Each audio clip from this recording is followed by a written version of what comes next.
Transcurrido el término decretado como receso, defensa o fiscalía, ¿arribaron a algún acuerdo probatorio? Solamente uno, señoría. ¿En qué términos?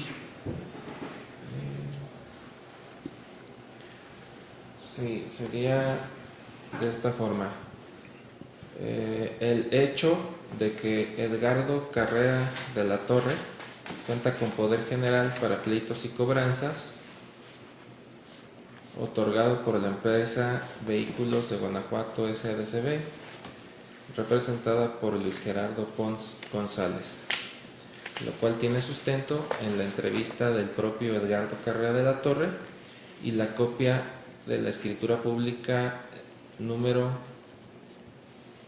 66.967 de fecha 6 de junio de 2014. A ver, que Edgardo Carrera de la Torre cuenta con poder general para pleitos y cobranzas. Sí, otorgado por la empresa Otorgado por la empresa Vehículos de Guanajuato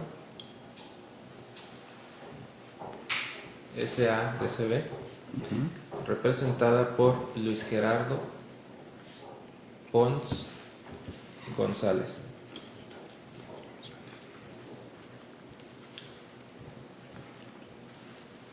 pues, tiene sustento con la propia entrevista de Edgardo Carrera de la Torre. Sí, y con la copia de la escritura pública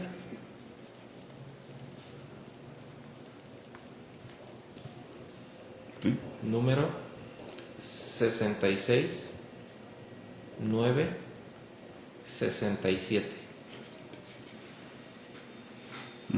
de fecha 6 de junio del 2014.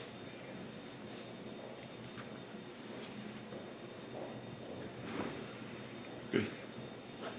Solo este acuerdo. Sí, esta defensa originalmente tenía 4 propuestas, sin embargo la Fiscalía únicamente aceptó esto. Ok. Establecido quedará como este acuerdo, quedará plasmado en el auto de apertura a juicio oral. Ahora sí, respecto a la exclusión de pruebas, defensa.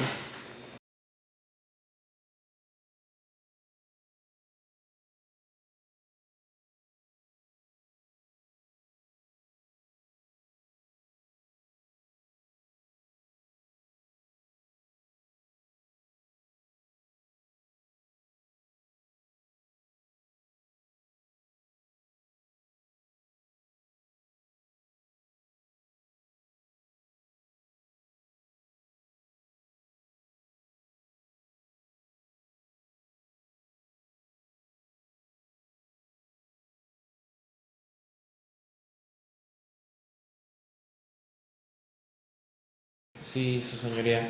Esta defensa solicita la exclusión de los testigos Estefania Alejandra Cabrera Cruz y Luis Guillermo Ramírez García Lobato.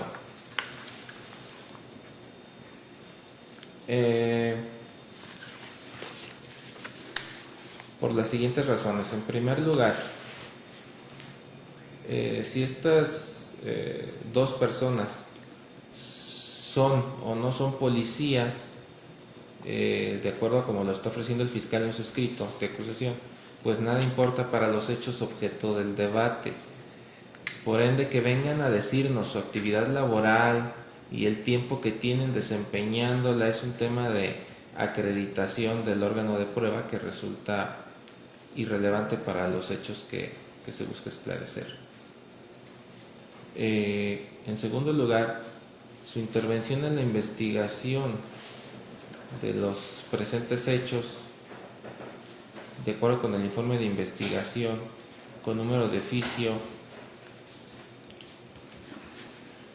1511 diagonal A y C diagonal 2019 de fecha 15 de julio del 2019, únicamente fue para indagar dos cosas, y esas dos cosas son si la hoy acusada en su momento imputada presentaba antecedentes penales, y dos, su modus vivendi.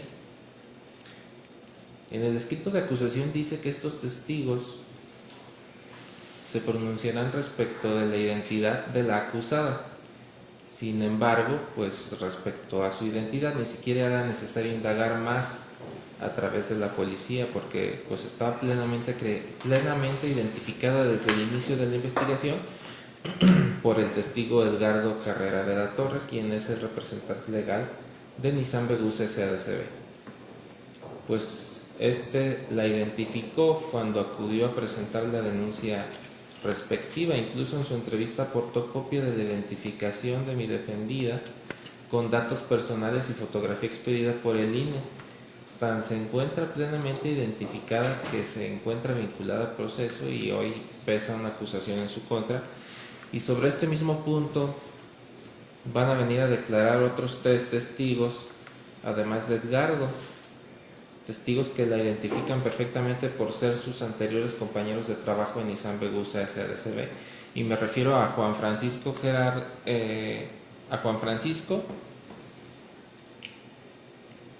a Gerardo Carrera de la Torre y a María Ivette.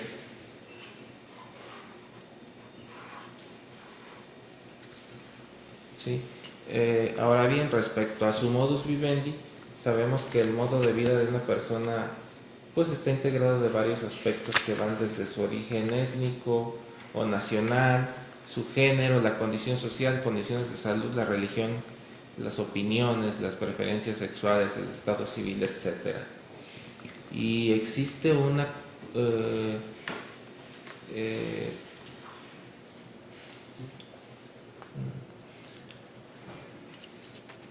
ahora, esta situación pues ninguna utilidad ni relevancia tiene para los fines del proceso. Con esto me refiero a, como dice en su escrito de acusación, acreditar los elementos positivos del delito, la identidad de la acusada, la mecánica de los hechos. Ninguna utilidad tiene introducir otro tipo de aspectos relativos al modus vivendi de mi defendida, puesto que ahondar en esos aspectos sería invadir incluso su intimidad, sin justificación legal para ello, unado a que la decisión que en su momento emite el tribunal no puede basarse en sus juicios morales sobre la conducta del acusado. En tercer lugar, no son presenciales ni circunstanciales y por ende los testimonios de estos 2 elementos de policía resultan inútiles e impertinentes por no tener relación directa ni indirecta con los hechos materia de la acusación. ¿Sí? Por todo esto es que se solicita la exclusión de estos 2 testigos. ¿Sí? Fiscal.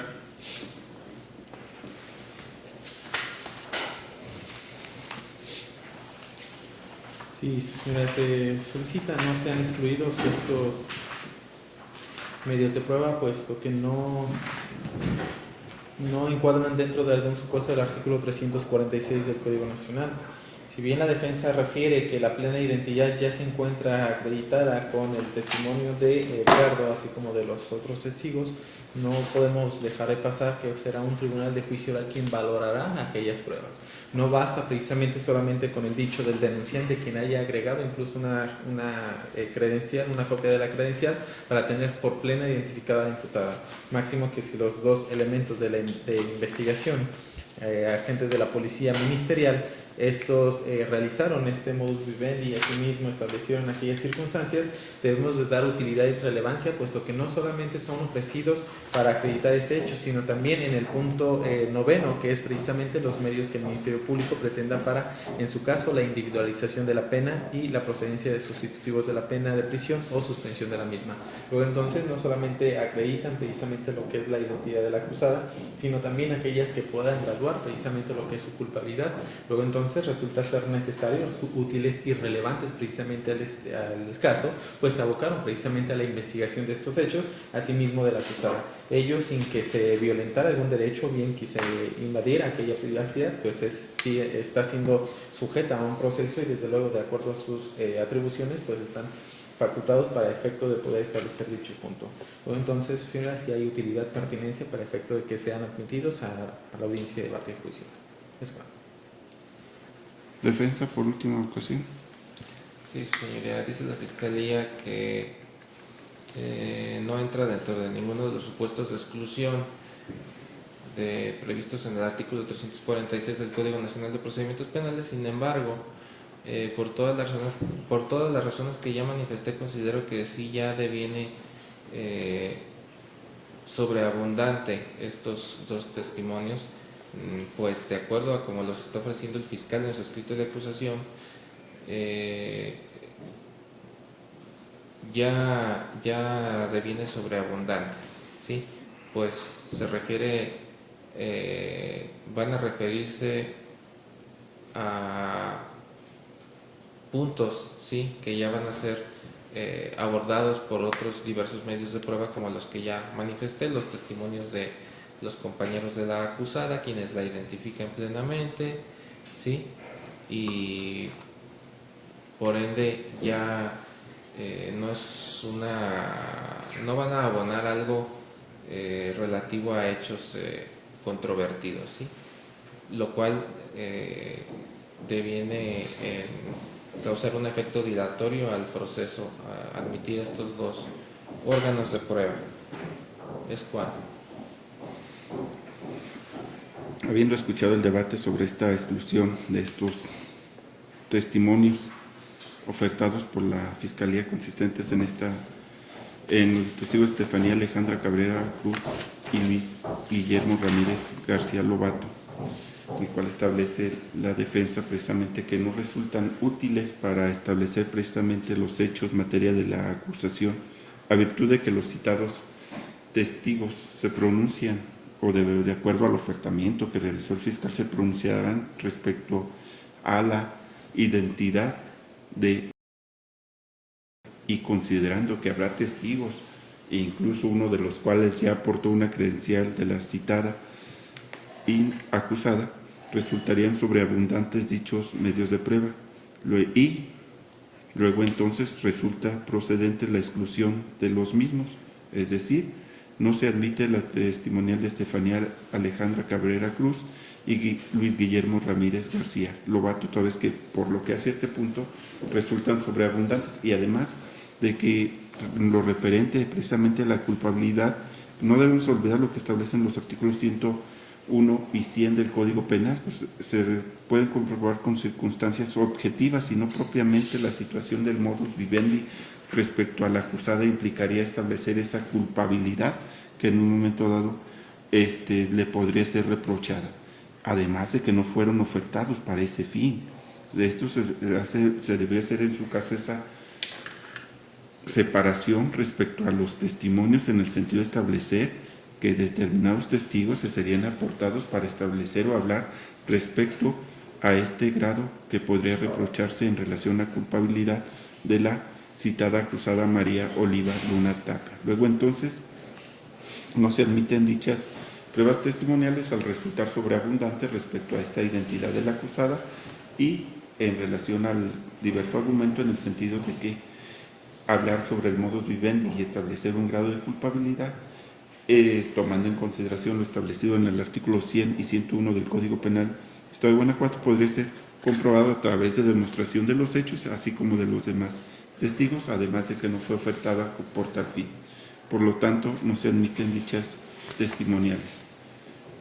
¿Alguna otra testimonial o documental, defensa? Sí, señoría, un momento.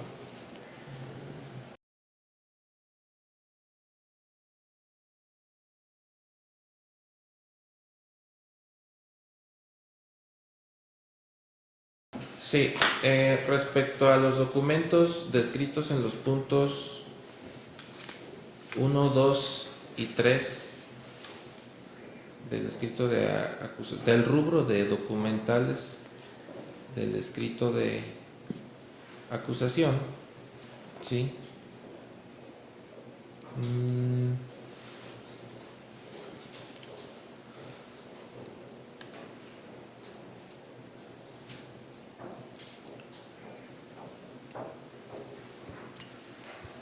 Corrijo, solamente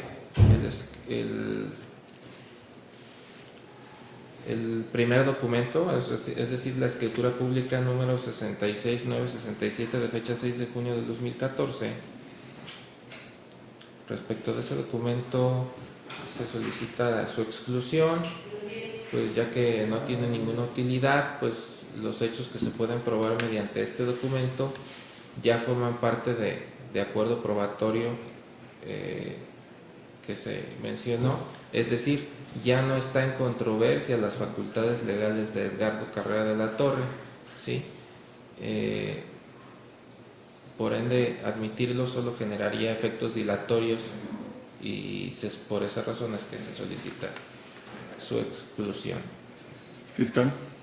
Sí, señora, estamos de acuerdo. Hay un acuerdo probatorio que justifica todo el contenido de esta escritura pública, por lo cual estamos de acuerdo. Luego entonces se excluye y no se admite precisamente esta escritura pública número 66.967, fecha 6 de junio del año 2014, pues como se establece, la misma ya fue motivo de un acuerdo probatorio. ¿Algún otro? Sí, señoría.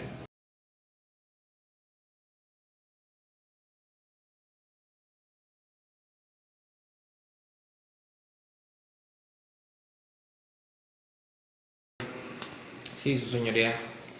Respecto al certificado de propiedad con número de solicitud 23-33-648, mencionado en el punto 26, y respecto de la escritura pública número 68-122 de fecha 8 de octubre de 2015, mencionada en el punto 28, ambos del mismo rubro de documentos, consideramos que resultan inútiles e impertinentes por el hecho de que el segundo de los documentos mencionados resulta ser un instrumento notarial constituido en fecha 8 de octubre del año 2015, relativo a un contrato de apertura de crédito simple con garantía hipotecaria celebrado entre el Infonavit y mi defendida.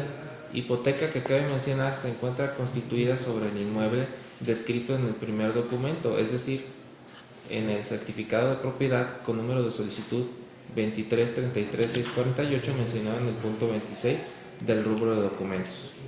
Por ende, por la fecha de los mismos, no existe ningún vínculo directo o indirecto entre estos documentos con el hecho que se le acusa a mi patrocinada, lo que los hace en primer término impertinentes y en segundo lugar inútiles incluso para efectos de reparación del daño, pues el inmueble de que tratan no es aún de dominio pleno de mi defendida, precisamente por el gravamen que pesa sobre el mismo, ¿sí? Por esta razón es que se solicita la exclusión de estos documentos. Fiscal. Si su señoría solicita no sean excluidos, pues incluso esos dan certeza para efecto de establecer cuál es el bien inmueble a favor de María Oliva Luna Tapia en caso de considerarse culpable precisamente de estos hechos. Incluso la Fiscalía también tiene el cargo de comprobar incluso la forma de garantizar la reparación del daño. Si bien esto podría constituir todavía un gravamen, eso no impide que incluso pueda responder de esta reparación del daño a favor de la persona moral, por lo cual estos, si bien estos no tienen relación directa con los hechos, sí tienen precisamente como una de las consecuencias que es la reparación del daño, y en su caso la Fiscalía también está obligado a establecer incluso esta garantía a favor de la parte ofendida. Es uno de los puntos tomados en el escrito, en el punto 7, asimismo en el punto 9, por lo cual solicito estos no sean excluidos, pues tienen esta propia naturaleza. A ver, ¿cómo eso del punto 7 y 9? De la reparación del daño. Okay. Se comparte el punto de vista de la defensa en el sentido de que se está yendo más allá, no debemos olvidar la materia o en relación a la naturaleza del juicio, pues eso implica primeramente esclarecer estos hechos y estos no tienen ninguna consecuencia, el mismo fiscal lo dice, una relación directa o indirecta con estos hechos que se están buscando esclarecer. Luego entonces estos certificados de propiedad, número de solicitud 233-3648 y esta escritura pública 68-122 de fecha 8 de octubre del 2015, se excluyen dichos documentos, es decir, no se excluyen, no se admiten estas pruebas documentales y luego entonces esto a virtud de que, como lo he indicado, no tienen relación directa con los hechos e indirecta. Si se busca precisamente esta garantía del pago, que primeramente se deben esclarecer los hechos, y esto no es, en su caso, no se está vedando ningún derecho al fiscal de que en un momento dado, en alguna etapa posterior, lo pueda, en su caso, ofertar o admitir o incluso servirle de prueba documental, pero por el momento no tiene ninguna relación respecto de estos hechos. Por lo tanto, se excluyen dichos documentos.